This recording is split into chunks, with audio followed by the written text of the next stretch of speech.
Dans cette vidéo, nous allons parler de la qualité qui vise à améliorer la compétitivité de l'entreprise grâce à la satisfaction du client. Il faut tenir compte de la qualité perçue par le client et non de la conception de la qualité par tel ou tel service de l'entreprise.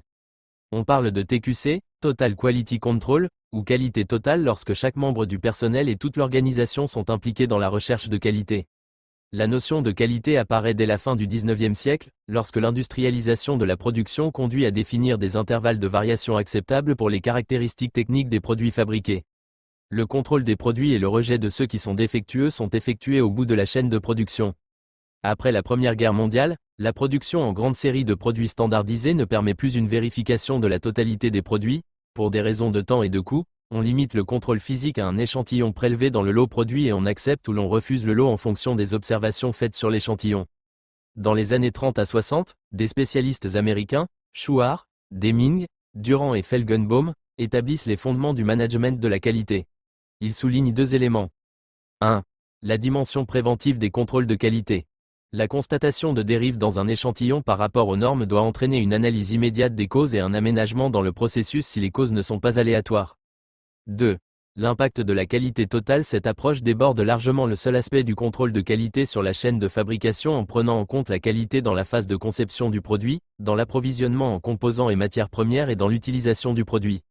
Les séminaires de Deming en 1950 devant des ingénieurs et des dirigeants de grandes entreprises japonaises déclenchent un important courant de réflexion sur le concept de qualité.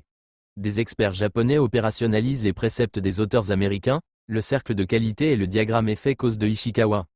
Les méthodes visant à prévenir la non-qualité, assurance qualité, se généralisent dans toutes les économies développées dans les années 70 et 80. Ces méthodes deviennent un élément central de la stratégie des entreprises pour répondre aux contraintes de la compétition internationale et de la pression sociopolitique pour sécuriser les produits. L'objectif qualité selon l'International Standard Organization, ISO. La qualité est l'ensemble des propriétés et des caractéristiques d'un produit, processus ou service, qui lui confère son aptitude à satisfaire des besoins exprimés ou implicites.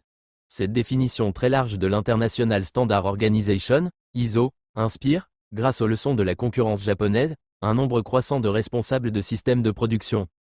On se réfère à une qualité globale ou totale non pas parce qu'elle concerne spécifiquement les caractéristiques des produits, mais parce qu'elle signifie que la qualité des produits résulte de la qualité du processus de production, organisation, respect des délais, entretien du matériel, comme de la qualité des opérateurs. Vous pouvez joindre, pour des conseils en management, notre sponsor officiel au w3.synopticconsulting.com, 77 558 18 02.